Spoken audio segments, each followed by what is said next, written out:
Hey there, day 75 of the Online Bible Reading Club. This is Justin speaking again.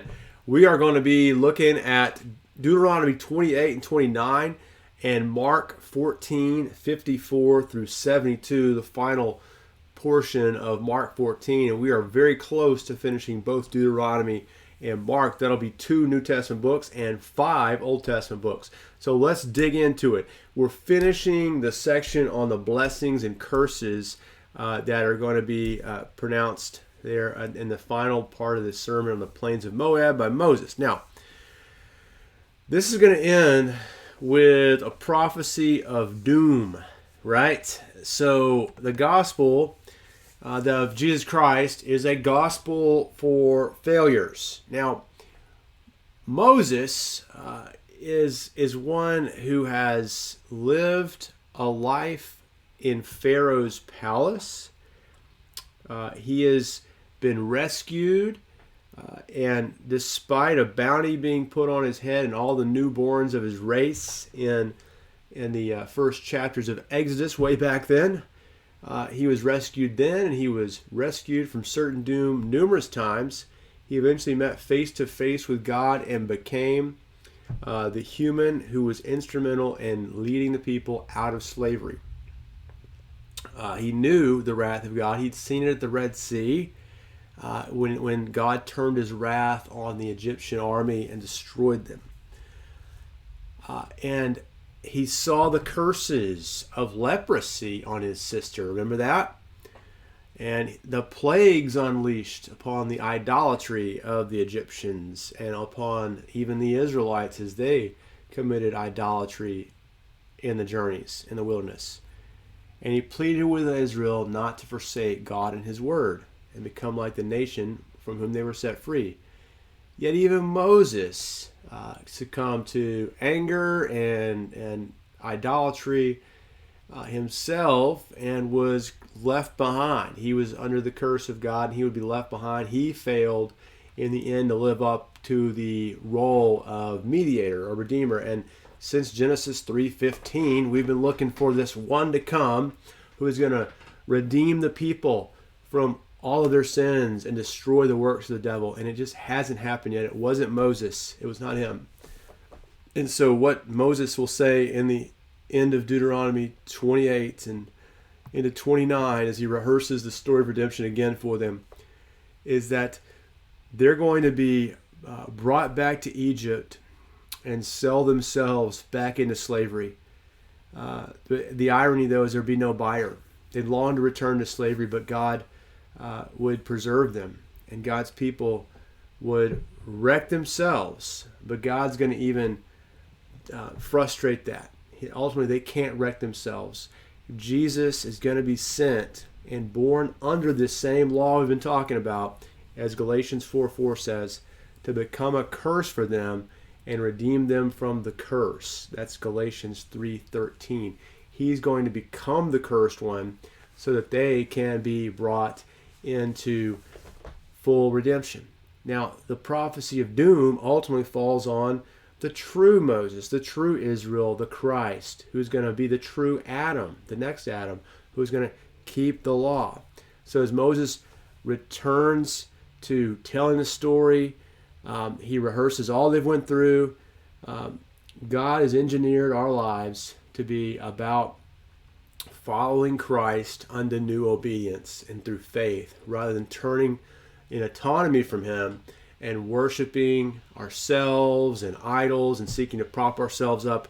We are a nation or a church in Christ of people who are failures spiritually and need Christ alone for our salvation. And as you look at that, we see in Deuteronomy 29:29 a very famous verse there where it talks about how the secret things belong to God, but the revealed things belong to us. So we can't know our futures, but we can know the revealed will of God because he's given it to us in a book. We're to read the Bible and to know it. And we see here that we can't know the sovereign decrees of God in the sense of how the future is going to go, except the ones that he's told us, which Jesus is going to return again. But we can know how to follow his word. He's given us a clear design of what he expects for us. We haven't kept it. That's why Jesus finds himself in Mark, in Jerusalem, on the very edge of being crucified.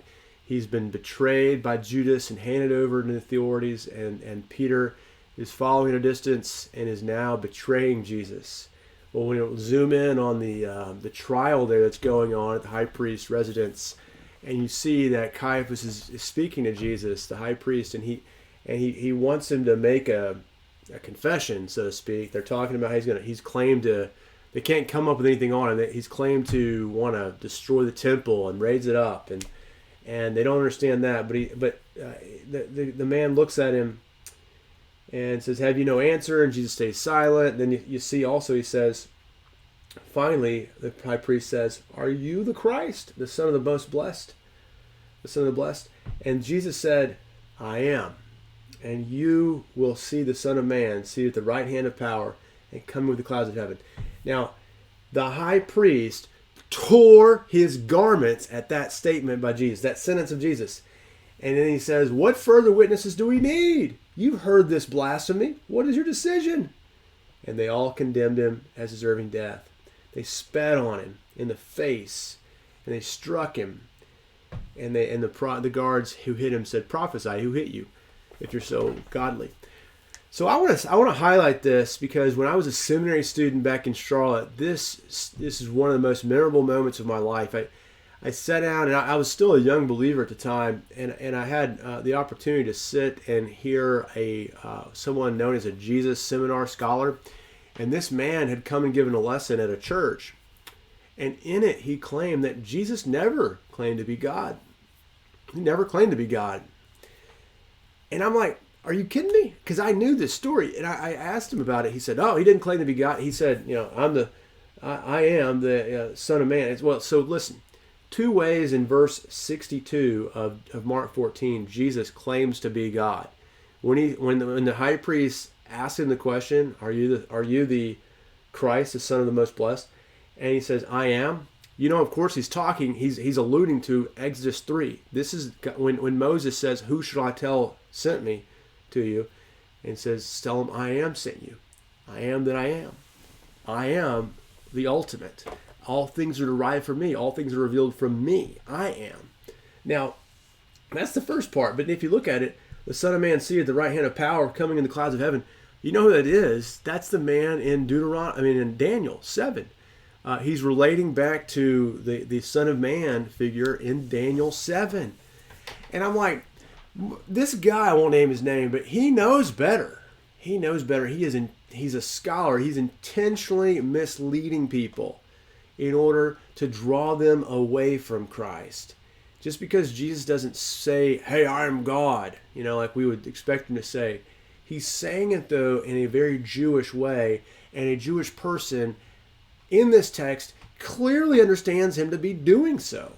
You see that? He tears his garments and says, "What further witness do you need?" This man is saying blasphemy. It doesn't get any more real than that Jesus is claiming to be God himself in the flesh. And they crucify him for this reason. They refuse to believe that Jesus is God. And this is the issue. Is Jesus God or is he not? That is the question you and I must ask. And I would argue that you need to understand he demonstrates he is, not only by his words, but by his actions, by his mastery over creation. He's able to do all things, and he's able to command the weather. He's able to multiply bread. He's able to raise people from the dead. He's able to heal the broken diseases in our world, and he's able to do so. He's able to forgive sins. He's able to make water into wine. He's able to do all those things, but the ultimate picture of how we know he's God is on the 3rd day he rose again from the dead. Now, he didn't save himself from death. Why? He could have, but that would have destroyed the mission. The mission was to bring about the plan of salvation for his church, to build a people for himself, and to destroy the works of the devil. He does it. And that's the gospel, friends. That's the gospel. Jesus Christ, who saves sinners, saves spiritual failures like Moses And here we see Peter in this text as he denies Jesus 3 times. We've all denied Jesus, and we all must have the Lord, who is God and man, one mediator, Jesus Christ, for our salvation. Trust in him alone, friends. I hope you've enjoyed today. If you're watching all the way in, please like, and we'll see you tomorrow on day 76 of the online Bible Reading Club. Thanks for tuning in. Peace.